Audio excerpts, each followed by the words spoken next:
మరి ఈ కనిపించే దేహంలో ఏముంది అంటే కనిపించని మనస్సే కాదు, ఇంకొకటి మనల్ని నడిపించే శక్తి ఒకటి ఉంది. అది ఉంది అనేది కూడా ఎలా తెలుస్తుంది అంటే, ఇప్పుడు చూడండి, ఎవరైనా సరే చనిపోతే ఏమంటారు అంటే పోయాడు పోయాడు అంటారు. వాళ్ళు అక్కడే ఉండింటారు. ఏం పోయి ఉంటుంది?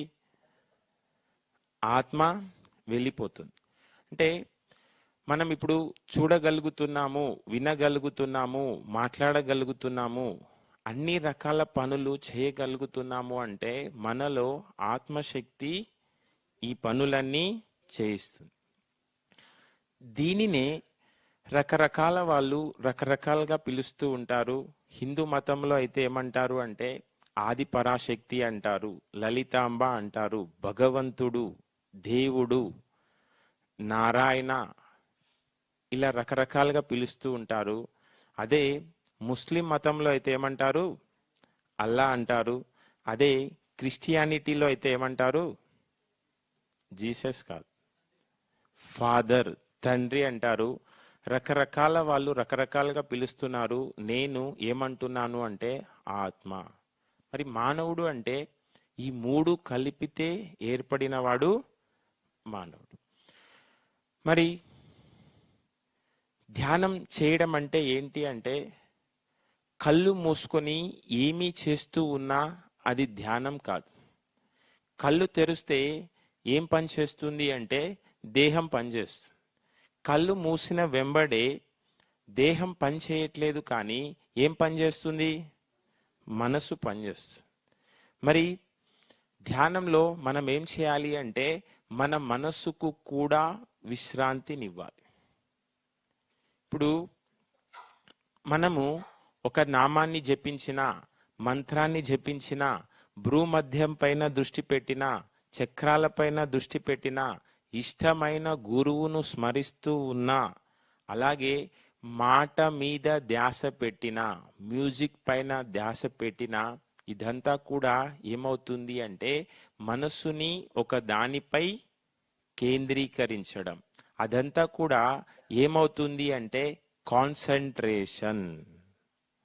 కానీ అది ధ్యానం కాదు. ఎప్పుడు ధ్యానం అవుతుంది అంటే మనస్సును కూడా మూసివేసినప్పుడు.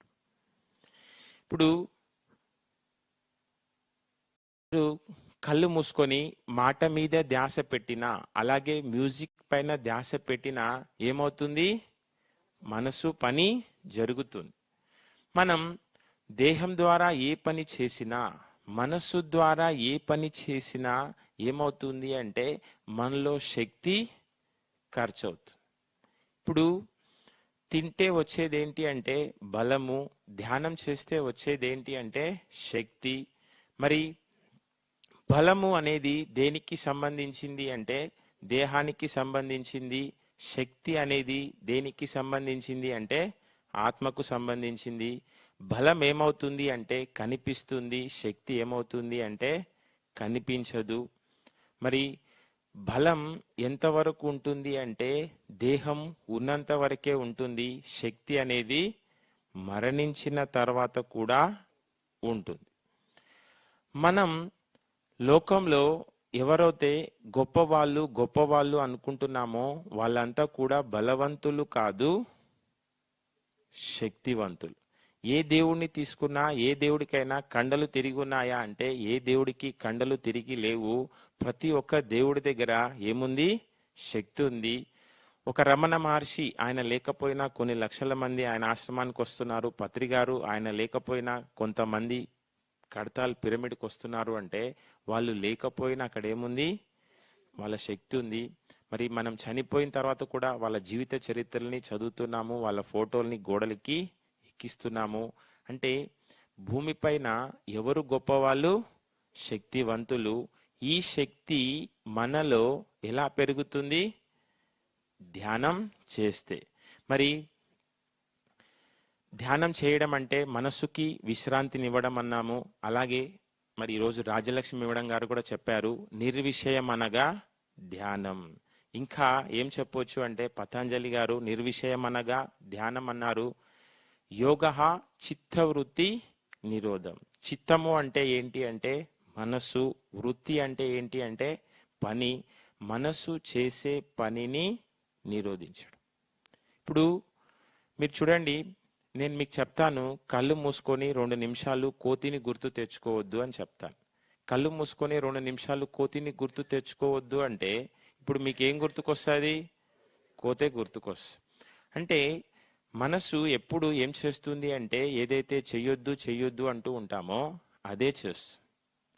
మరి అలా మనస్సును ఏ పని చేయకుండా ఉండమంటే ఉండదు. కాబట్టి ఆ మనస్సును మనం ఏం చేయాలి అంటే ఎన్నో ఆలోచనల సమూహమే మనస్సు. ఈ మనస్సును ఏ ఆలోచనలు లేకుండా ఏ విధంగా ఉంచగలము అంటే అది శ్వాస మీద ధ్యాస మార్గం ద్వారా మాత్రమే సాధ్యం. మరి మేడం చెప్పారు, శ్వాస మనస్సు రెండు ఒకటేసారి పుట్టాయి, మరి ఒకదానికొకటి సంబంధం ఉంది. మరి ఎవరికైనా సరే ఏంటి అంటే పుట్టుకతోనే చావు అనేది నిర్దేశించబడింది. మరి ఎవరైనా సరే ఈ భూమిపైకి వచ్చే ముందు ఇన్ని సంవత్సరాలు అని ఆయుష్ తీసుకొని రారు, ఇన్ని శ్వాసలు అని లెక్క పెట్టుకొని ఈ భూమిపైకి వస్తారు. ఎప్పుడైతే ఆ శ్వాసల లెక్కలు అయిపోయాయో వాళ్ళు ఏం చేస్తారు అంటే ఈ దేహాన్ని వదిలిపెట్టి వెళ్ళిపోతారు. మరి గమనిస్తే మనం కోపంగా ఉన్నా, ఆవేశంగా ఉన్నా, భయపడుతూ ఉన్నా, పరిగెడుతూ ఉన్నా, ఏ పని చేస్తూ ఉన్నా మన శ్వాస పరిణామాలు ఏమవుతాయి? పెరుగుతాయి. మన శ్వాసలు పెరుగుతున్నాయి అంటే మన ఆయుష్ ఏమవుతుంది? తగ్గుతుంది. నువ్వు ఎప్పుడైతే శ్వాస మీద ధ్యాస పెడుతూ ఉంటావో అప్పుడు ఏమవుతుంది అంటే నీ శ్వాసలు అనేవి తగ్గుతూ వస్తాయి. నీ శ్వాసలు ఎంత చిన్నవిగా అవుతూ ఉంటే నువ్వు తీసుకునే శక్తి అనేది అంత ఎక్కువగా ఉంటుంది. మరి మనం ధ్యానంలో ఏం చేయాలి అంటే మన మనసును ఏ ఆలోచనలు లేని స్థితిలో ఉంచాలి. అది ఏ విధంగా సాధ్యము అంటే శ్వాస మీద ధ్యాస మార్గం ద్వారానే సాధ్యం.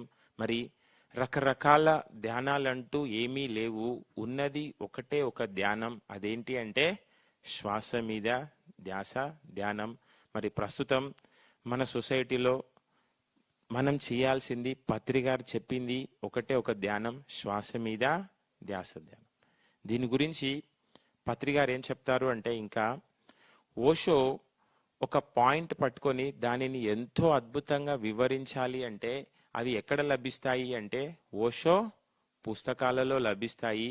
ఓషో చెప్పినవి అన్నీ బాగానే ఉన్నాయి, కానీ ఓషో ఏం చేశాడు అంటే రకరకాల ధ్యాన పద్ధతులు 108 ధ్యాన పద్ధతులు అని చెప్పడం జరిగింది. రకరకాల ధ్యాన పద్ధతులు అనేవి ఏమీ లేవు, ఉన్నది ఒకటే ధ్యానం, శ్వాస మీద ధ్యాస ధ్యానం. ఇంకా వేరే ధ్యానాలంటూ ఏమీ లేవు. ప్రస్తుతం పత్రిగారి సొసైటీలో మనం ఉన్నాము. పత్రిగారి సొసైటీలో ఉండి పత్రిగారు చెప్పిన ధ్యానాన్ని మనం చేయాలి.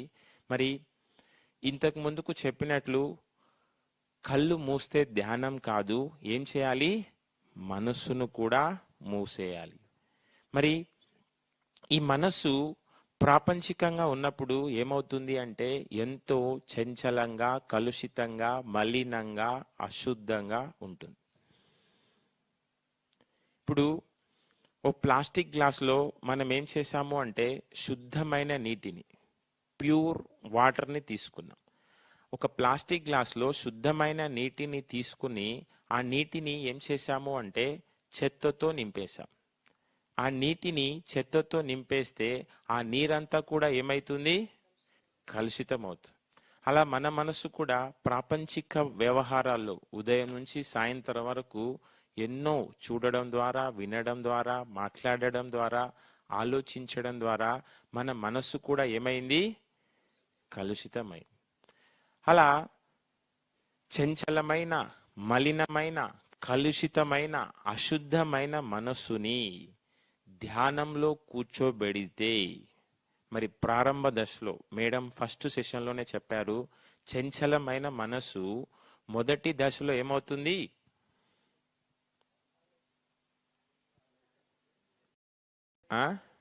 నిశ్చలమవుతుంది. ఇది మొదటి దశ. ఇప్పుడు ఒక శుద్ధమైన నీటిలో, ప్లాస్టిక్ గ్లాసులో నీటిని తీసుకొని ఆ నీటిని చెత్తతో నింపేస్తే ఆ నీరు ఏ విధంగా కలుషితమైందో మన మనస్సు కూడా ఏమైంది, అలా కలుషితమైంది. అలా కలుషితమైన నీటిని ఏం చేశాము అంటే అలాగే ఉంచాం. అలాగే ఉంచితే ఏమవుతుంది అంటే చెత్తంతా కిందికి వస్తుంది. అలా మన మనస్సు కూడా ఎంతో చంచలంగా ఉన్నది. ధ్యానంలో కనుక కూర్చోబెడితే మొదటి దశలో ఏమవుతుంది అంటే నిశ్చలమవుతుంది. ఎప్పుడైతే ఈ చంచలమైన మనస్సు అనేది నిశ్చలమవుతుందో అప్పుడు మనకేమవుతుంది అంటే ప్రశాంత జీవితం అనేది లభిస్తుంది. ఈ దశలో మనకు కలిగే లాభాలు ఏంటి అంటే మనకి వర్తమానంలో జీవించే శక్తి వస్తుంది. మరి మనం ఆలోచనలు చేస్తున్నాము అంటే ఈ ఆలోచన అంటే 90% ఏం చేస్తుంటాము అంటే గడిచిపోయిన దాని గురించి అయినా ఆలోచిస్తూ ఉంటాము. 10% ఏం చేస్తూ ఉంటాము, భవిష్యత్తు గురించి ఆలోచిస్తాం. ఎప్పుడైతే గతానికి సంబంధించిన విషయాల గురించి ఆలోచిస్తే అప్పుడు మనకేమవుతుంది అంటే బాధేస్తుంది. ఎప్పుడైతే భవిష్యత్తు గురించి ఆలోచిస్తూ ఉంటామో అప్పుడు మనకేమవుతుంది అంటే భయం వేస్తూ ఉంటుంది. అందుకే గతము లేదు, భవిష్యత్తు లేదు. మనం ఎప్పుడు ఎలా ఉండాలి, వర్తమానంలో జీవించాలి. అది ఎప్పుడు సాధ్యమో అంటే చంచలమైన మనస్సు నిశ్చలమైనప్పుడు. మరి ఈ గతానికి సంబంధించిన ఆలోచనలు కూడా చూడండి రకరకాలుగా ఉంటాయి. ఇప్పుడు మీ దగ్గర ఒక 100 రూపాయలు 200 రూపాయలు ఉన్నాయనుకోండి. ఆ 100 రూపాయలను 200 రూపాయలను మీరేం చేశారు అంటే పోగొట్టేసుకున్నారు. ఆ 100 రూపాయలను 200 రూపాయలను మీరు పోగొట్టేసుకుంటే వాటికి సంబంధించిన ఆలోచనలు ఎంతసేపు ఉంటాయి?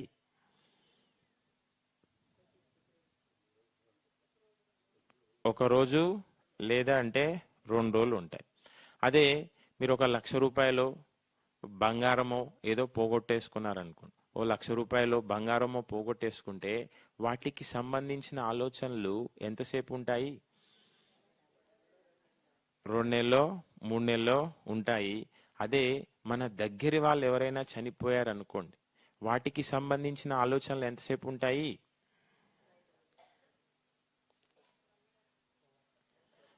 ఒక 5 నెలలో 6 నెలలో ఉంటాయి. అంటే మీ సమస్యల్ని బట్టి వాటికి సంబంధించిన ఆలోచనలు ఉంటాయి.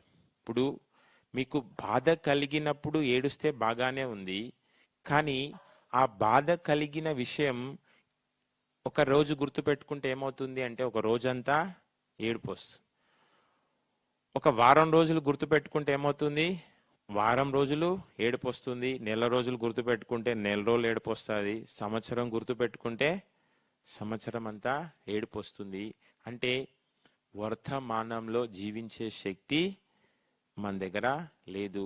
మరి మనం ఎప్పుడైతే సరి అయిన ధ్యానం చేస్తామో అప్పుడు ఏమవుతుంది అంటే మనలో ఈ ఆలోచనలన్నీ మెల్లిమెల్లిగా ఖాళీ అవుతూ ఉంటాయి. మీ సమస్యల భారం ఎక్కువగా ఉన్నప్పుడు మీరేం చేయాలి అంటే ధ్యానంలో ఇంకా ఎక్కువగా కూర్చోవాలి.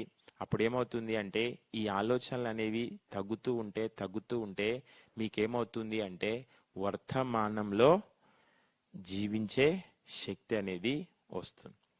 అలాగే మన మనస్సు చంచలంగా ఉన్నప్పుడు ఎంతసేపు ఏం చేస్తూ ఉంటాము అంటే మన లోపలి మంచిని చూస్తూ ఉంటాము, ఎదుటి వారి లోపలి చెడును చూస్తూ ఉంటాం.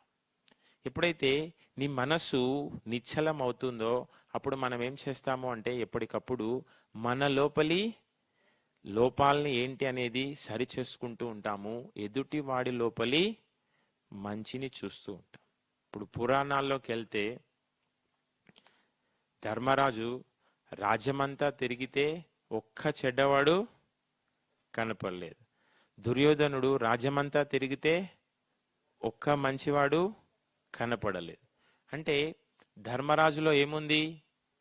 మంచి ఉంది. కాబట్టి ఆయన అందరిలో ఏం చూశాడు? మంచినే చూశాడు. దుర్యోధనుడిలో ఏముంది? చెడు ఉంది. ఆయన అందరిలో ఏం చూశాడు? చెడుని చూశాడు. మరి మనము ఎదుటి వాళ్ళలో ఎన్ని లోపాలు చూస్తూ ఉంటామో ఎన్ని లోపాలు కనపడుతూ ఉంటాయో అన్ని లోపాలు ఎదుటి వాళ్ళల్లో లేవు. ఎవరి లోపల ఉన్నాయి? మన లోపల. నువ్వు ఎదుటి వాళ్ళలో ఎన్ని ఎక్కువగా లోపాలు కనపెడుతున్నావు అంటే అంత ఎక్కువగా లోపాలు మన లోపల ఉన్నవి. మరి ఎవరు ఎవరిని మార్చలేరు. మార్పు అనేది ఎదుటి వాళ్ళలో కాదు, ఎవరిలో కలగాలి? మనలో కలగాలి. చూసే దానిని బట్టి చూడబడేది ఉంటుంది. మరి ఎప్పుడైతే ఈ చంచలమైన మనస్సు అనేది నిశ్చలం అవుతుందో అప్పుడు మనకేమవుతుంది అంటే ప్రశాంత జీవితం అనేది లభిస్తుంది. వర్తమానంలో జీవిస్తాము. ఎప్పటికప్పుడు మనలోని లోపాలని సరిచేసుకొని ఎదుటి వాళ్ళలో 99 లోపాలు ఉండి ఒక్క మంచి ఉన్నా మనం ఏం చేస్తాము అంటే ఆ ఒక్క మంచిని తీసుకుంటాము, మిగిలిన 99 లోపాలని వదిలిపెట్టేస్తాం. ఇప్పుడు బియ్యము ముత్యాలు కలిపి చల్లితే మనం వేటిని వేరుకుంటాము? ముత్యాల్ని ఏరుకుంటాము. అలా ప్రపంచంలో ఎంతమంది ఎదురైనా ప్రతి ఒక్కరి దగ్గర మనకు కావాల్సింది తీసుకోవాలి, మనకు అవసరం లేనిది వదిలిపెట్టాలి. ఇది ఎప్పుడు జరుగుతుంది అంటే చంచలమైన మనసు నిశ్చలమైనప్పుడు. మరి ప్రస్తుతం సొసైటీలో ఈ ధ్యానం చేసే వాళ్ళంతా కూడా చాలా వరకు ఏ స్టేజిలో ఉన్నారు అంటే ఈ మొదటి స్టేజిలోనే ఉన్నారు అని చెప్పుకోవచ్చు. అందుకే తటవర్తి గారు, రాఘవరావు గారు ఏం చెప్తారు అంటే మీ సాధన ఇంకా పెంచాలి. మీరు రెండో స్టేజికి వెళ్ళాలి అంటే ఏం చేయాలి అంటే తీవ్రమైన సాధన చేయాలి. ఆ తీవ్రమైన సాధన కూడా ఏవేవో ధ్యానాలు కాదు, సరి అయిన ధ్యానం, సైలెన్స్ మెడిటేషన్, శ్వాస మీద ధ్యాస, ధ్యానం చేయాలి. అందుకే ఏం చెప్తారు అంటే భీమవరం 3 రోజుల క్లాసుల్లో పాల్గొనండి. ఈ భీమవరం 3 రోజుల క్లాసుల్లో ఏం జరుగుతుంది అంటే మీ లోపలికి చెత్త రాదు, ఉన్న చెత్త అంతా ఖాళీ అయిపోతుంది. ఇప్పుడు మీరు కూడా ఏంటంటే మొదటి రోజు ఏమవుతుంది అంటే కొంచెం కూర్చోవాలి అంటే ఇబ్బందిగా ఉంది. మధ్యలో ఏం చేస్తున్నాము? లేస్తున్నాం. అలా కొంతమంది కూర్చుంటున్నారు, కొంతమంది మధ్యలో లేస్తున్నారు. రెండో రోజు ఏమవుతుంది అంటే మీరు సునాయాసంగా కూర్చోగలిగే విధంగా తయారవుతారు. మూడో రోజు అయ్యేసరికి మీకు అర్థమవుతుంది అప్పుడే 3 రోజులు అయిపోయాయి. ఇంకా భీమవరంలో 20 సంవత్సరాల నుంచి అక్కడ ఆ ఏసీ హాల్లో ధ్యానం తప్ప ఇంకొక ప్రోగ్రాము లేదు. మరి 20 సంవత్సరాల నుంచి అక్కడ అంత సాధన జరుగుతుంది అంటే ఎంత మంచి వైబ్రేషన్స్ అక్కడ ఉంటాయి. అక్కడికి వెళ్ళగానే ఒక రకమైన ప్రశాంతత, ధ్యానానికి కూర్చోగలగాలి అనే స్థితి మనకు కలుగుతుంది అక్కడ యోగీశ్వర్ల సమక్షంలో. మరి ఎంతో మంది యోగుల్ని తయారు చేస్తున్నారు రాఘవరావు గారు, రాజ్యలక్ష్మి మేడం గారు. మరి అలా యోగీశ్వర్ల సమక్షంలో సామూహిక ధ్యానం 20 సంవత్సరాల నుంచి నిరంతరాయంగా జరుగుతున్నప్పుడు మనకేమవుతుంది అంటే అక్కడ సాధనలో పట్టు అనేది వస్తుంది. అందుకే అందరికీ సజెస్ట్ చేస్తారు తటవర్తి గారు, మీరు 1 నెల కాదు కనీసం ఒక 6 నెలలైనా రండి. మరి మీలో మార్పు అనేది అక్కడ తెలుస్తూ ఉంటుంది. మరి మీ సాధన తీవ్ర సాధన అన్నాను. ఇక్కడ మనం తెలుసుకోవాల్సింది ఏంటి అంటే తీవ్ర సాధన అంటే గంటలు గంటలు కూర్చోవడం కాదు. కూర్చున్న కొన్ని గంటలైనా సరే ఎలా గడవాలి? నిమిషాల గడవాలి. మనకి క్వాంటిటీ కాదు కావాల్సింది, క్వాలిటీ కావాలి. సీనియారిటీ అనేది సంవత్సరాలని బట్టి కాదు, మనం చేసే సాధనని బట్టి. ఇప్పుడు మీరు 2 గంటలు ధ్యానము అంటే 2 గంటలు ధ్యానంలో కూర్చుంటే మీకేమనిపించాలి? 2 నిమిషాలు అయ్యింది అన్నట్లుగా మీ సాధన ఉంటే ఖచ్చితంగా మీరు చేసే సాధనలో పురోగతి ఉంది. ఇంకా మీ సాధనలో పురోగతి ఉంటే మీకు ఎప్పుడు ఖాళీ దొరికినా మీకేమనిపించాలి? ధ్యానం చెయ్యాలి అని అనిపిస్తుంటే కూడా ఖచ్చితంగా మీ సాధనలో పురోగతి ఉంది. ఆ స్థితి కలిగించడం కోసమే 3 రోజుల క్లాసులో పాల్గొనమంటున్నారు. ఆ 3 రోజుల క్లాసులో పాల్గొన్న ధ్యానం అలాగే ఉండడం కోసం, దాని కంటిన్యూవేషన్ కోసం ప్రతిరోజు జూమ్లో రోజు ఉదయం 4 నుంచి 6:30 వరకు ఈ సైలెన్స్ మెడిటేషన్ జరుగుతుంది. మరి చాలా మంది ఉదయాన్నే స్నానం చేసి ఉతికిన బట్టలు వేసుకొని జూమ్లోకి వచ్చి వీడియో ఆన్ చేసుకొని 2:30 గంటలు 2:30 నిమిషాల గడిపేస్తున్నారు. ఇక్కడ మిమ్మల్ని కూడా రిక్వెస్ట్ చేసేది ఏంటంటే, మీ వాట్సాప్ నెంబర్లు కనుక మాకు ఇస్తే మిమ్మల్ని గ్రూప్లో యాడ్ చేస్తాము. మీకు జూమ్ లింకులు, అలాగే రాఘవరావు గారి స్పీచెస్, రాజలక్ష్మి మేడం గారి స్పీచెస్, ఆ 6:30 తర్వాత జరిగే స్పీచెస్ని కూడా జూమ్లో కావాలి అంటే జూమ్లో వినొచ్చు, లేదు అంటే తర్వాత యూట్యూబ్లో వినొచ్చు. ఇక్కడ ఏంటి అంటే రోజు ఖచ్చితంగా పాల్గొనాలి అని ఏమీ లేదు, రోజు 2:30 గంటలు పాల్గొనాలి అని ఏమీ లేదు. మరి మీరు ఏంటంటే మెల్లిగా గంట, గంటన్నర, 2 గంటలు, అలా 2:30 గంటలు పెంచే ప్రయత్నం చేయండి. ఆ తర్వాత క్లాసులు వినండి. మీకు ఎన్నో విషయాలపైన ఎంతో అవగాహన అనేది వస్తుంది. మీ మనస్సు ఏమవుతుంది అంటే నిశ్చల స్థితి నుంచి నిర్మల స్థితిలోకి వెళ్తుంది. మరి ఎప్పుడైతే ఈ మనస్సు అనేది నిశ్చల స్థితిలో ఉంటుందో, ఈ స్థితిలో ధ్యానం చేసే వాళ్ళకి చెయ్యని వాళ్ళకి ఎటువంటి తేడా కనపడదు. ఇప్పుడు ధ్యానం చేయని వాళ్ళు హాస్పిటల్స్ల చుట్టూ, మెడికల్ షాపుల చుట్టూ తిరగొచ్చు. ధ్యానం చేసే వాళ్ళు ఈ హాస్పిటల్స్ల చుట్టూ, మెడికల్ షాపుల చుట్టూ తిరగకపోవచ్చు. ధ్యానం చెయ్యని వాళ్ళు సమస్యలు వస్తే తల్లడిల్లుతూ ఉంటారు. ఈ మొదటి స్టేజిలో ఉన్న వాళ్ళు ఏవైనా సమస్యలు వస్తే ఏమవుతుంది అంటే వాటిని తట్టుకునే శక్తి ఉంటుంది. అంతేకాని ప్రవర్తనలో ఎటువంటి మార్పు రాదు. మరి ప్రవర్తనలో ఎటువంటి మార్పు రావట్లేదు అంటే ధ్యానంలో ఏమీ లేదు అని కాదు, మనం చేసే సాధన సరిపోవడం లేదు. అందుకే మరి ఈ 3 రోజుల క్లాసులో, ఈ భీమవరంలో జరిగే క్లాసుల్లో జరిగినంత సాధన మీకు ఎక్కడా జరగదు. ఇంత అద్భుతంగా సాధన జరిగే ప్లేస్ ఏదైనా ఉంది అంటే ఇలాంటి 3 రోజుల క్లాసులనే చెప్పుకోవచ్చు. ముఖ్యంగా భీమవరంలో అయితే ఇంకా 100% డిసిప్లైన్గా ఉంటుంది. మరి మనం ఏమవ్వాలి అంటే 2వ స్టేజిలోకి వెళ్తే ఇక్కడ ధ్యానం చేసే వాళ్ళకి చెయ్యని వాళ్ళకి తేడా ఇక్కడ తెలుస్తుంది. ఎప్పుడైతే చంచలమైన మనస్సు మొదటి స్టేజిలో నిశ్చలమవుతుంది, 2వ స్టేజిలో నిర్మలమవుతుంది. ఈ స్టేజిలో నీ మనస్సు ఎప్పుడైతే నిర్మలమైందో అప్పుడు నువ్వేం చేస్తావు అంటే ఎవరికి నష్టం కలిగించవు, ఎవరిని బాధ పెట్టవు, ఇంకా ఏం చేస్తావు అంటే పాపాలు చెయ్యవు, ఇంకా ధర్మంగా ఉంటావు, ఇంకా ఏం చేస్తూ ఉంటావు అంటే సేవా కార్యక్రమాల్లో పాల్గొంటూ ఉంటావు. ఇక్కడ ఏమవుతుంది అంటే నీ బుద్ధి వికసిస్తుంది. ఇక్కడ మీ లోపల ఏమవుతుంది అంటే వివేకం కలుగుతుంది, మీలో విచక్షణ జ్ఞానం అనేది ఏర్పడుతుంది. ఇక్కడ మీకు అర్థమవుతుంది ఏది సరి అయినది, ఏది సరికానిది, ఏది చేయవలసింది, ఏది చేయకూడనిది అన్న విచక్షణ. ఇప్పుడు ఈ పిరమిడ్ స్పిరిచువల్ సొసైటీస్ మూమెంట్లోనే ఒకరు గైడింగ్ మెడిటేషన్ చేస్తున్నారు, ఇంకొకరు సైలెన్స్ మెడిటేషన్ చేస్తున్నారు. ఏది సరి అయినది అన్న విచక్షణ ఎప్పుడు ఏర్పడుతుంది?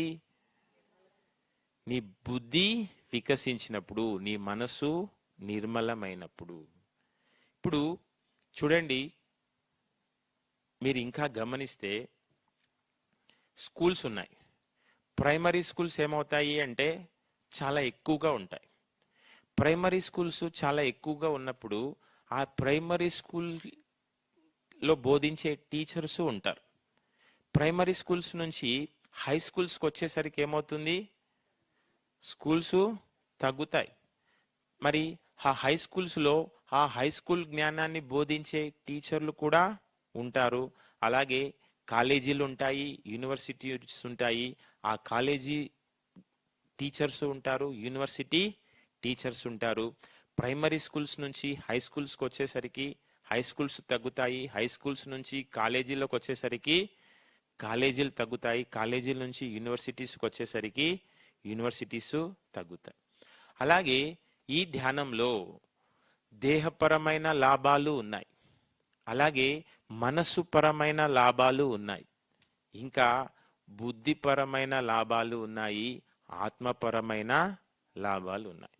ఈ దేహపరమైన లాభాలు అనేది ప్రైమరీ స్కూలు, మనస్సుపరమైన లాభాలు అనేది హై స్కూలు, బుద్ధిపరమైన లాభాలు అనేది కాలేజీ, మరి ఆత్మపరమైన లాభాలు అనేది యూనివర్సిటీ.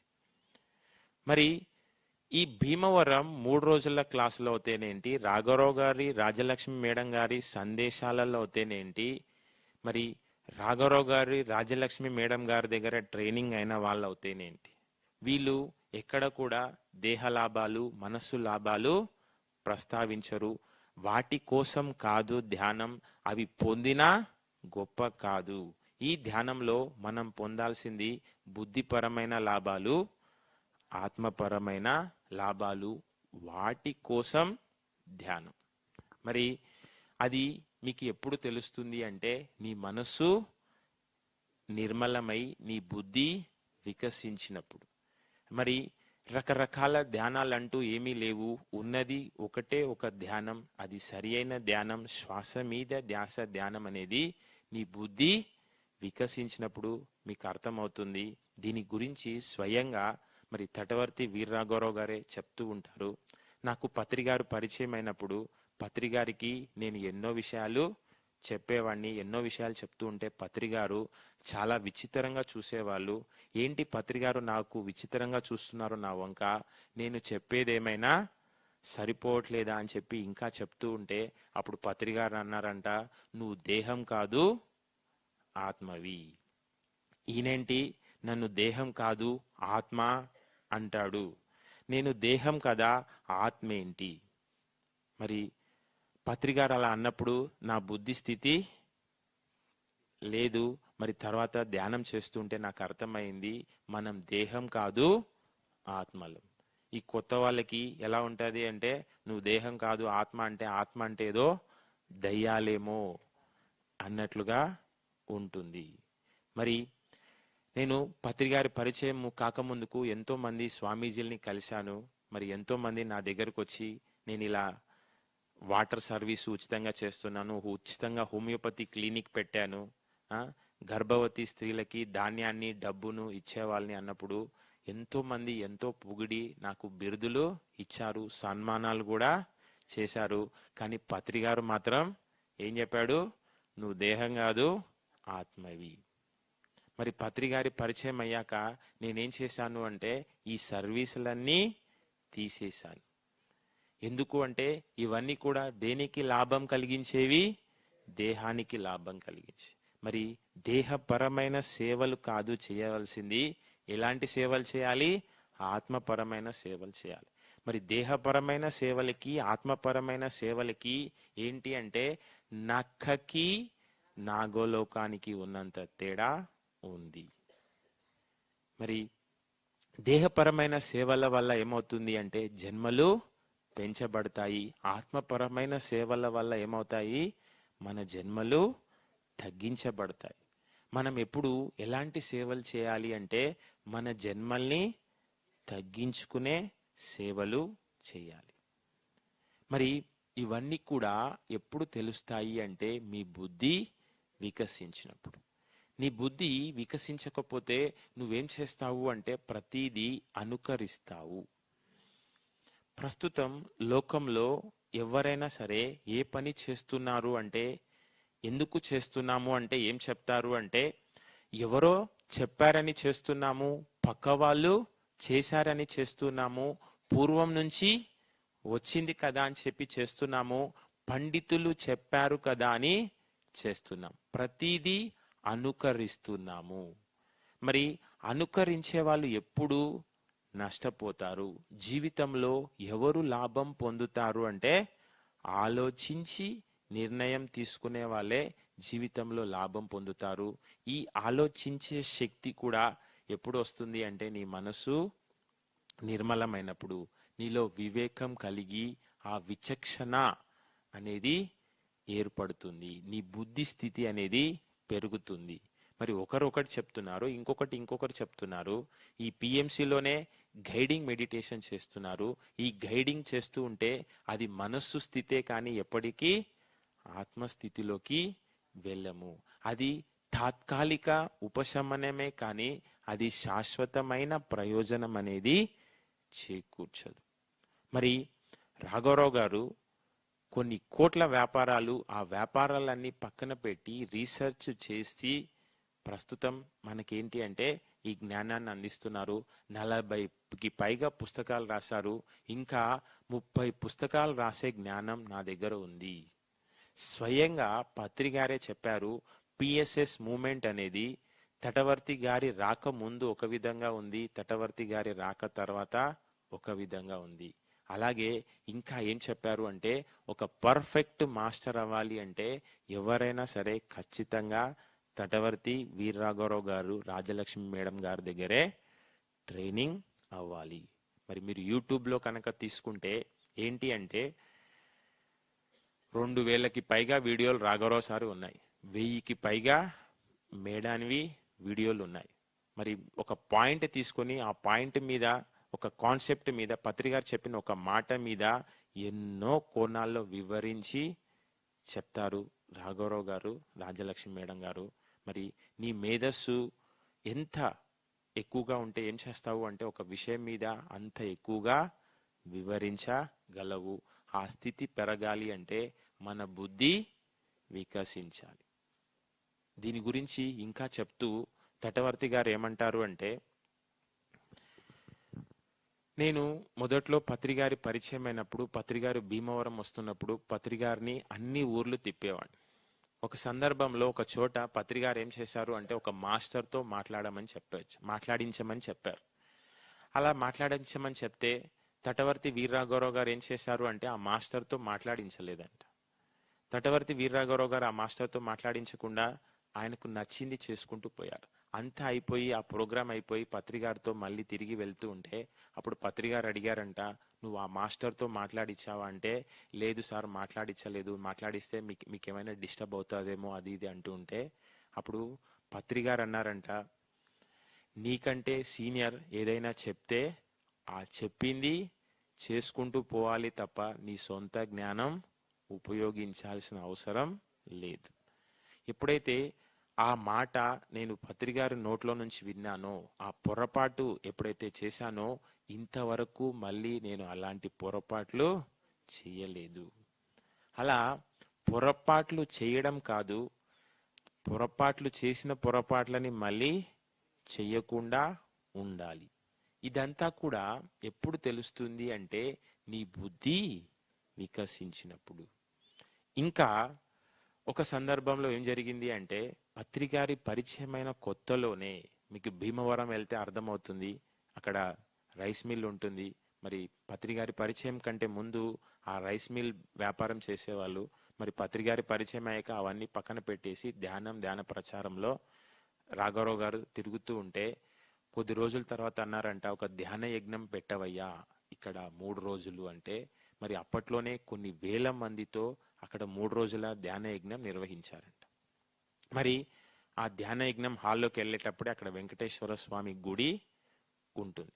ఆ గుడికి వెళ్ళి, ఆ విగ్రహాలయం దగ్గరికి వెళ్ళి అక్కడ ఆ అక్కడ దర్శించుకొని రూమ్కి వెళ్తూ ఉంటే పత్రి గారు అందరినీ ధ్యానంలో కూర్చోబెట్టి జరిగేదంతా చూస్తూ ఉన్నాడంట. చూసి ఏం చేశారు అంటే లేచి పరిగెత్తుకుంటూ రాఘరావు గారి రాజలక్ష్మి మేడం దగ్గరికి వచ్చారంట. వచ్చాక అడిగారంట, ఏం చేశారు మీరు అంటే, గుడికెళ్ళి వస్తున్నాము. ఎందుకు వెళ్ళారు గుడికి అంటే, అప్పుడు రాఘరావు గారు అన్నారంట, అదేంటండి అలా అంటారు, ఇవన్నీ చేయడం వల్లే కదా మీరు మాకు పరిచయం అయ్యారు. అప్పుడు అన్నారంట పత్రి సారు, ఇవన్నీ చేయడం వల్లే నేను మీకు ఇంత లేటుగా పరిచయం అయ్యాను. ఎందుకు పత్రి సార్ ఈ మాట అన్నాడు అని చెప్పి ఒక పెద్ద రీసెర్చే ఈ ధ్యానంలో చేశారు. మరి మొదట్లో తటవర్తి గారు ఆయన చేసిన పనులన్నీ చెప్తూ ఉంటే, నువ్వు దేహం కాదు ఆత్మవు అన్నాడు. అలా నేను ఒక వెంకటేశ్వర స్వామి గుడి కట్టాను అంటే, అప్పుడు పత్రి గారు అన్నారంట, నువ్వే వెంకటేశ్వర స్వామివి. ఈయనేంటి నన్ను వెంకటేశ్వర స్వామి అంటాడేంటి అంటే, మరి నా బుద్ధి స్థితి పెరిగితే నాకు అర్థమైంది, మరి అందరూ దేవుళ్ళే, మరి ఆత్మే భగవంతుడు. ఈ ఆత్మ ఎక్కడ ఉంది? అందరిలో ఉంది. మరి నేనే కాదు అందరూ దేవుళ్ళే అనేది నాకు అర్థమైంది. మరి వెంకటేశ్వర స్వామి భక్తుడు అన్నమయ్య కీర్తనలు మనం ఎన్నో వింటాము. బ్రహ్మం ఒకటే పరబ్రహ్మం ఒకటే అని పాడుతూ అన్నమయ్య ఏమంటాడు అంటే, ఇందువగు హీన అధికములు ఎందునూ లేవు, అందరికీ శ్రీహరి అంతరాత్మ. అందరికీ ఆ శ్రీహరి ఎక్కడ ఉన్నాడు? అంతరాత్మలో ఉన్నాడు. మరి ధ్యానంలోకి రాకముందుకు ఎన్నోసార్లు విన్నాము, ఎన్నోసార్లు పాడాము, కానీ దీని అర్థము ఎప్పటికీ అర్థం కాలేదు. కానీ ధ్యానం చేశాక అర్థమయ్యింది, అందరికీ ఆ శ్రీహరి అంతరాత్మలో ఉన్నాడు. మరి ఆ శ్రీహరిని ఆశ్రయించాలి అంటే మన లోపలి ఆత్మని ఆశ్రయించాలి. మరి ఆత్మని ఆశ్రయించాలి అంటే సరి అయిన ధ్యానం ఏం చేయాలి? శ్వాస మీద ధ్యానం చేయాలి. మరి ఎప్పుడైతే నీ బుద్ధి స్థితి పెరిగిందో, నువ్వు పాపం చెయ్యవు, నష్టం కలిగించవు, ఎవరిని బాధ పెట్టవు, ధర్మంగా ఉంటావు. ఇంకా ఏం చేస్తూ ఉంటావు అంటే సేవా కార్యక్రమాలలో పాల్గొంటూ ఉంటావు. ఇంకా ఈ బుద్ధి గురించి ఏం చెప్పొచ్చు అంటే, బుద్ధి ఎన్ని రకాలు అంటే, ఒకటి వికసించని బుద్ధి, రెండోది వికసించిన బుద్ధి. వికసించని బుద్ధిని దేనితో పోలుస్తాము అంటే మొగ్గతో పోలుస్తాము. వికసించిన బుద్ధిని దేనితో పోలుస్తాము అంటే పువ్వుతో పోలుస్తాం. ఒక మొగ్గగా ఉండడం వల్ల దానివల్ల దానికి ఉపయోగం లేదు, దానివల్ల ఇతరులకి కూడా ఉపయోగం లేదు. ఎప్పుడైతే ఆ మొగ్గ పువ్వుగా మారుతుందో దానివల్ల దానికి ఉపయోగమే, దానివల్ల ఇతరులకి కూడా ఉపయోగమే.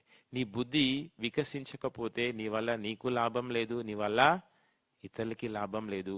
నీ బుద్ధి వికసిస్తే నీ వల్ల నీకు లాభమే, నీ వల్ల ఇతరులకి లాభమే. ఇప్పుడు ఈ ధ్యానం క్లాస్ జరుగుతుంది, క్లాస్ చెప్తున్నారు, ధ్యానం చేయిస్తున్నారు, మధ్యలో సెల్ ఫోన్ మోగించారు అంటే వీళ్ళకేం లేదు? బుద్ధి లేదు. అవునా? ఈ ధ్యానం చేస్తుంటేనే మధ్యలోనే బయటికి వెళ్తున్నారు అంటే వాళ్ళకేం లేదు? బుద్ధి లేదు. మరి నీ బుద్ధి పెరిగితే నువ్వు చేసే పనులు ఒక విధంగా ఉంటాయి, నీ బుద్ధి పెరగకపోతే నువ్వు చేసే పనులు ఒక విధంగా ఉంటాయి.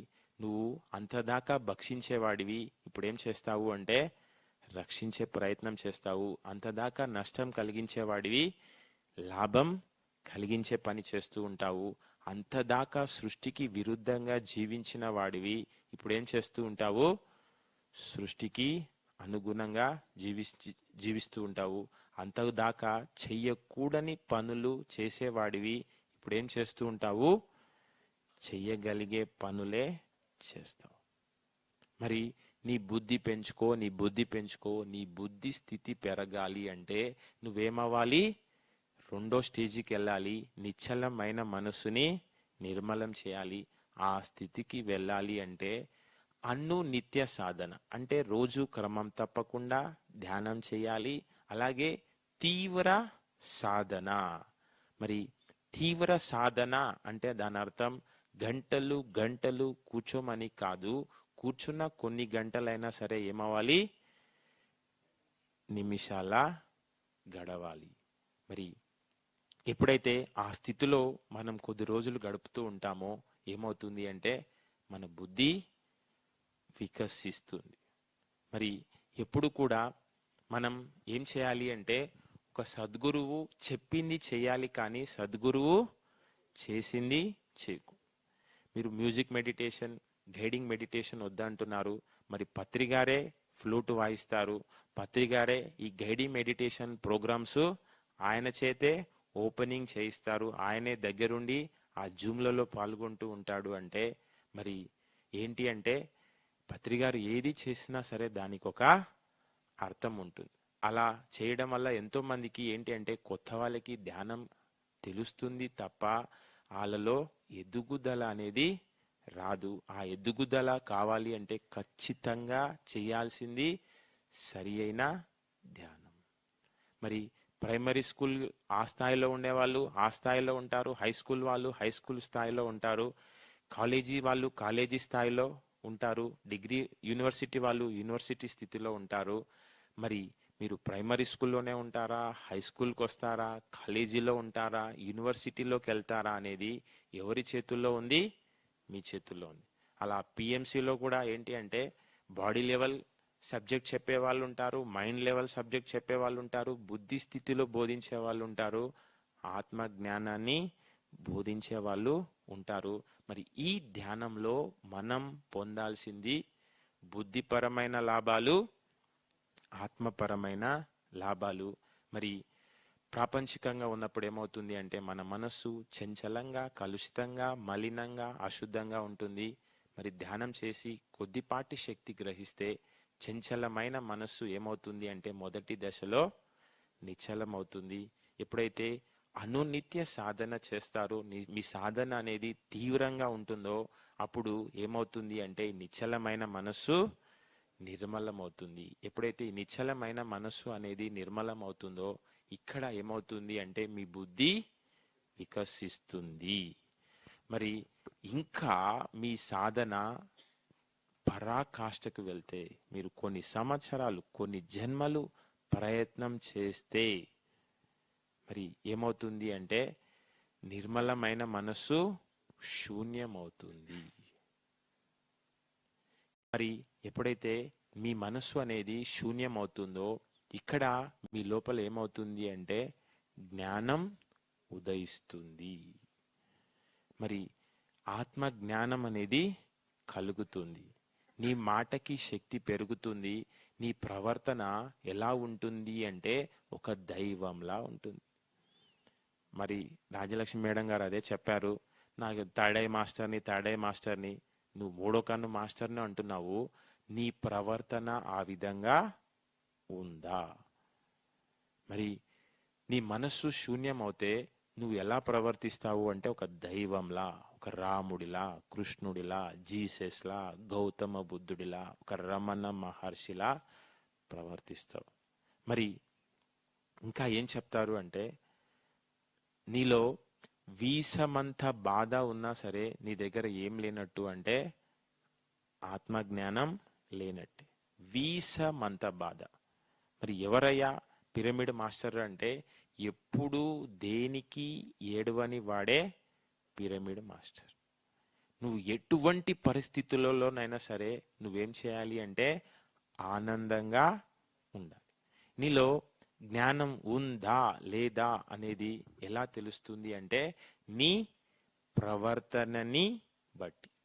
మరి దీని గురించి మీరు ఆ యూట్యూబ్ లింకులు వస్తాయి, మీరు జూమ్ లింకులోనే కింద ఆ యూట్యూబ్ లింక్ ఉంటుంది. ఆ యూట్యూబ్ ఛానల్ని కనుక సబ్స్క్రైబ్ చేసి ప్లే లిస్ట్లోకి కనుక వెళ్తే ఎన్నో కాన్సెప్ట్స్, కోరికల వల్ల నష్టాలు, దుఃఖం వల్ల లాభాలు, అలాగే ధ్యాన స్థితి పెరగాలి అంటే, అలాగే మరణించక ముందుకే మరణించాలి ఒక 15 ఎపిసోడ్లు, అలాగే ఆత్మజ్ఞానం పొందిన వాళ్ళ ప్రవర్తన ఏ విధంగా ఉంటుంది దీని గురించి పత్రిగారు చెప్పింది, అలాగే వశిష్ఠుల వాళ్ళు చెప్పింది, అలాగే ఎంతో మంది యోగులు చెప్పిన విషయాల్ని తటవర్తి వీర్రాఘవరావు గారు కొన్ని సెషన్సే చేయడం జరిగింది. ఇప్పుడు ఆత్మజ్ఞాని శరీరాన్ని పుణ్యక్షేత్రాలకి తీసుకెళ్ళడు, ఆత్మ దర్శనం కోసం తన లోపలికి వెళ్తాడు. ఆ టాపిక్ మీద 130 ఎపిసోడ్స్ చెప్పారు. మరి పిరమిడోళ్ళు దేవుడు లేడు అన్నారు. పిరమిడోళ్ళు దేవుడు లేడని ఎక్కడ చెప్పలేదు. పిరమిడోళ్ళు ఏం చెప్తున్నారు అంటే, నువ్వే దేవుడివి, దేవులాడేవాడే దేవుడు, నువ్వు దైవం అని ఎక్కడెక్కడో వెతుకుతున్నావు, నీ లోపలనే ఉంది. ఆ భగవంతుడు సర్వాంతర్యామి, సర్వ జీవుల అంతరాలలో నిక్షిప్తమై ఉన్నాడు. ఆ 130 ఎపిసోడ్లో మీరు ఒక 15-20 ఎపిసోడ్లు విన్నా మీకు ఎటువంటి డౌట్స్ ఉన్నా సరే ఏమవుతాయి అంటే క్లియర్ అవుతాయి. అంత అద్భుతంగా ఆ కాన్సెప్ట్స్ని వివరించడం అనేది జరిగింది. మరి ఆత్మజ్ఞానికి పుట్టుక సంబరమే, చావు సంబరమే. మరి మార్పు అనేది సహజం, మార్పు లేకుండా ఏమీ ఉండదు. అలా ఆత్మజ్ఞాని చనిపోతే ఎలా ఉంటుంది, మామూలు వ్యక్తులు చనిపోతే ఎలా ఉంటుంది, అలా చనిపోయిన తర్వాత ఏం జరుగుతుంది, ఎన్నో విషయాలపైన ఎంతో అద్భుతంగా ఈ సందేశాన్ని ఇవ్వడం అనేది జరిగింది. ఈ మనసు శూన్యం అనేది చేసుకోవాలి అంటే అది ఎంతో ఎంతో ప్రయత్నంతో సాధ్యమవుతుంది. మరి ఆ స్థితి మనం పొందాలి అంటే ఎంతో ఎంతో ప్రయత్నం చేయాలి. మరి ఈ మార్గంలోకి వచ్చే వాళ్ళు ఎవరు కూడా ఆషామాషి విషయం కాదు. మరి తటవర్తి వీర్రాఘవరావు గారు ఇంకా చెప్తారు, ఖచ్చితంగా నా క్లాసులు వినాలి అంటే కనీసం ఒక 300 జన్మలు దాటితే తప్ప ఎవరు నా క్లాసులు వినలేరు. దేహస్థితిలో ఉన్నవాళ్ళు, మనస్సు స్థితిలో ఉన్నవాళ్ళు నా దగ్గరికి కూడా రాలేరు. బుద్ధి స్థితిలో, ఆత్మస్థితిలో ఉన్నవాళ్ళు, ఆ అర్హత ఉన్నవాళ్ళే నా క్లాసులు వింటారు. మరి నిజంగా ఈ మార్గంలోకి రావడం కాదు, ఈ మార్గంలోకి వచ్చాక ఈ మార్గంలో ఎదగడం గొప్ప విషయం. మరి ఒక క్లాస్ జరిగింది అంటే ఏదో భోజనాలు పెడితే బాగుంది, అకామిడేషన్ ఉంటే బాగుంది కాదు. ఆ క్లాసు వినడం వల్ల అక్కడ ఎంత మార్పు అనేది జరిగింది అనే దానిని బట్టి ఆ క్లాసు సక్సెస్ అనేది ఆధారపడి ఉంటుంది. మరి రాఘవరావు గారు ఆయన వెళ్ళి 1,00,000 మందికి చెప్పడం కాదు, 1,00,000 మందికి చెప్పగలిగే 10 మందిని తయారు చేస్తూ ఉంటారు. మీరు రోజు జూమ్లో పాల్గొంటూ ఉంటే మరి రాఘవరావు గారు, రాజలక్ష్మి మేడం గారు విన్న వాళ్ళ సందేశాలు విని మిగతా వాళ్ళు ఎంత అద్భుతంగా మాట్లాడుతుంటారో, ఒక్కొక్కరు ఒక కోణంలో మాట్లాడుతూ ఉంటే ఆశ్చర్యం వేస్తుంది. ఇంతుందా ధ్యానంలో, ఇంత ఉందా తెలుసుకోవాల్సింది. మరి ఈ ధ్యానం దేనికోసం అన్నాను అంటే ఆత్మజ్ఞానం కోసం ధ్యానం.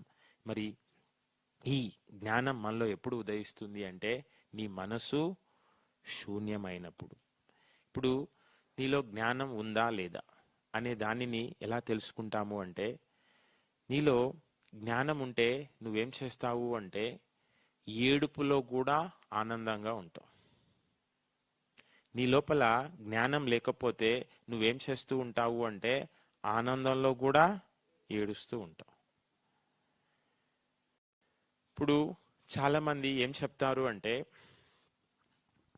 నాకన్నీ బాగానే ఉన్నాయి కానీ మా అమ్మ గురించి బెంగ, మా నాన్న గురించి బెంగ, నా తమ్ముడు గురించి బెంగ, నా కూతురు గురించి బెంగ, నా కొడుకు గురించి బెంగ. ఇది ఎటువంటి వాళ్ళ లక్షణం? అజ్ఞాని లక్షణం, జ్ఞానం లేని వాళ్ళ లక్షణం. అదే మనలో కనుక జ్ఞానం ఉంటే ఎవరికో కష్టం కాదు, నీకు కష్టం వచ్చినా, నీకు సమస్య వచ్చినా నువ్వెప్పుడు ఎలా ఉంటావు? ఆనందంగా ఉంటావు. ఇప్పుడు ఎవరికి లేవు కష్టాలు? సీత కష్టాలు సీతవి, పీత కష్టాలు పీతవి. మరి అన్ని కష్టాలు అనుభవిస్తున్న సీతాదేవి ఎక్కడ ఉంది అంటే అశోకవనం. అశోకవనం అంటే ఏంటి అంటే శోకం లేనిది. మరి ఆ పరిస్థితుల్లో కూడా ఆమె ఎందుకు అంత ఆనందంగా ఉంది అంటే ఆమె దగ్గర ఏముంది? శక్తి ఉంది. మరి రమణ మహర్షి ఆయనకి క్యాన్సర్ వేసి పుండేసి పురుగులు తింటూ ఉన్నా ఆయన ఎలా ఉన్నాడు అంటే నవ్వుతూ ఉన్నాడు. ఎందుకు అంటే ఆయన దగ్గర ఆ శక్తి ఉంది. అది దేహం కూడా దేహందే, నేను దేహం కాదు ఆత్మని. ఎవరెళ్ళి ఎన్ని చెప్పినా ఎన్ని అడిగినా అందరిని అడిగేవాడు నువ్వు ఎవరు? నేను పలానా ఐఏఎస్, నేను పలానా ఐపీఎస్, నా ఊరు ఇదండి, నా పేరు ఇదండి అంటే నేను అవన్నీ అడగట్లేదు, నువ్వు ఎవరు? మరి ఇవన్నీ తెలియాలి అంటే మీ మనసు నిర్మలమవుతే, మీ బుద్ధి వికసిస్తే బాగా అర్థమవుతుంది. మీలో జ్ఞానం కలిగే కొద్దీ ఏమవుతుంది అంటే మీ ప్రవర్తనలో మార్పు వస్తుంది. మరి ఈ ధ్యానంలో ఏదో అనుభవాలు రావడం, ధ్యానంలో కనపడడం, వినపడడం ఇవన్నీ కూడా గొప్పల కోసమే తప్ప దానివల్ల ఒరిగేదేమీ లేదు. నీ ప్రవర్తనలో ఎంత మార్పు వచ్చింది అనేదే లెక్క. నాకు అది కనపడింది, ఇది కనపడింది, అది కనపడడం వల్ల వినపడడం వల్ల ఎవడికి ప్రయోజనం? మరి మేడం చెప్పేది అదే. మీరు ఎన్నో చూసింటారు, వినింటారు, ఎన్నో ఊహించుకుంటారు, దానికి బట్టి రకరకాలుగా కనిపిస్తూ ఉండొచ్చు. మరి జాగ్రత్త అవస్థ, స్వప్నావస్థ. మనం జాగ్రత్త అవస్థలో దేహస్థితిలో ఉన్నప్పుడు రకరకాల కల్పనలు చేసింటాం. ఆ కల్పనలే మనకు మనస్సు స్థితిలో కళల రూపంలో వస్తూ ఉంటాయి. మనం చేసే కల్పనలే ఆ కళలు. మరి చాలామంది ఈ ధ్యానంలో అనుభవాలు చెప్తూ ఉంటే మిగతా వాళ్ళు అనుకుంటారు నాకే అనుభవాలు రావట్లేదు, నేనేమీ చేయట్లేదా ధ్యానం. దీని గురించి తటవర్తి గారు పత్రి గారిని అడిగారంట, సార్ ఇలా అనుభవాలు చెప్తున్నారు, ఇలా అనుభవాలు రావడం గొప్పనా అంటే, నీకు అనుభవాలు రావట్లేదు అంటే ఆ స్థితి నువ్వు ఆల్రెడీ గతంలోనే సాధించేశావు. వాళ్ళు ఇంకా చెప్తున్నారు అంటే వాళ్ళు ఇంకా మొదట్లోనే ఉన్నారు. మీరు అన్నీ ఆ స్థితి దాటిపోయారు. ఆ విషయం నా మనసులో ఒకసారి ఫీడ్ అయింది, నా బుర్రలో. ఇంకా ఈ అనుభవాల కోసం ధ్యానం కాదు. ఎందుకు మొదట్లో పత్రిగారు అందరినీ అనుభవాలు చెప్పమంటారు అంటే, ప్రారంభంలో అవి అందరికీ కొంచెం ఆదర్శంగా ఉంటాయి, ఎంకరేజ్గా ఉంటాయి అని చెప్పి అందరితో ఆ అనుభవాలు అనేది చెప్పిస్తూ ఉంటారు. కానీ ఈ ధ్యానం అనేది దేనికోసం అంటే ఆత్మ జ్ఞానం కోసం. ఈ కోవిడ్ సందర్భంలో పత్రిగారు ఒక 100 ఎపిసోడ్లు చేశారు. అందులో 85% పత్రిగారు బోధించిందంతా ఆత్మ జ్ఞానమే. మరి పత్రిగారు చెప్పే కాన్సెప్ట్స్ అన్నిటినీ కూడా ఆయన ఎప్పుడు స్పీచ్ ఇచ్చినా నా దగ్గర ఒక నోట్బుక్, పెన్ను ఉంటుంది. అందులో నేను పత్రిగారు చెప్పే ప్రతిదీ రాసుకుంటాను. ఆ రాసుకున్న ప్రతి దాంట్లో ఇంపార్టెంట్, మరి very important, very very important అనేది కూడా నోట్ చేసుకుంటాను. అలా పత్రిగారు చెప్పిన ఒక మాటను పట్టుకొని ఎన్నో కోణాల్లో వివరించి చెప్తారు తటవర్తి వీరరాఘవరావు గారు, మరి రాజలక్ష్మి మేడం గారు. నేను దాదాపు 2011 నుంచి రాఘవరావు గారు సాంగత్యంలో వింటూ ఉన్నాను. నేను ఇప్పటికీ వింటూ ఉన్నా సరే, రాఘవరావు గారి మాటల్లో అయితేనేంటి, రాజలక్ష్మి మేడం గారి మాటల్లో అయితేనేంటి, ఎప్పుడు కూడా కొత్తదనం కొత్తదనం కొత్తదనం కనిపిస్తూనే ఉంటుంది. మరి వాళ్ళ ఆత్మస్థితిలో ఉన్నారు. అలా ఆత్మస్థితిలో ఉన్న వాళ్ళు చెప్తూనే చెప్తూనే చెప్తూనే ఇస్తూనే ఇస్తూనే ఇస్తూనే ఉంటారు. ఈ చెప్పింది చెప్పకుండా కొన్ని నెలలు, సంవత్సరాలు కూడా చెప్పగలరు. మరి మనస్సు స్థితిలో ఉంటే ఎప్పుడు కావాలి కావాలి అనిపిస్తుంది. ఆత్మస్థితిలో ఉంటే ఎప్పుడు ఇవ్వాలి ఇవ్వాలి అనిపిస్తుంది. మరి కావాలి అనేది మనస్సు స్థితి, కోరికలు అనేవి మనస్సుకు సంబంధించినవి. మనం మనస్సు స్థితి కాదు, ఆత్మస్థితిలోకి వెళ్ళాలి. మరి చేయవలసింది చేస్తూ ఉంటే పొందవలసింది పొందుతూ ఉంటాం. ధ్యానం కోసం చేయాలి. నాకు ఇది కావాలి ఇది కావాలి అని ఏది అడగాల్సిన అవసరం లేదు. మనకు కావలసినవన్నీ సమకూరుతూ ఉంటాయి నీ జ్ఞాన పరిధి పెరిగే కొద్ది. మరి అలా జ్ఞానం పెరగాలి అంటే సరి అయిన ధ్యానం, శ్వాస మీద ధ్యానం చేయాలి. అలాగే ధ్యానంతో పాటు ఏం చేయాలి అంటే ఆహార నియమాలు పాటించాలి. ఆహార నియమాలతో పాటు రెండోది జ్ఞానవంతమైన పుస్తకాలు చదవాలి. మూడోది జ్ఞానవంతమైన సందేశాలు వింటూ ఉండాలి. నాలుగోది మీకు తెలిసింది ఇతరులకి పంచుతూ ఉండాలి. మరి ఈరోజు ఈ అవకాశం ఇచ్చిన మీ అందరికీ ధన్యవాదాలు.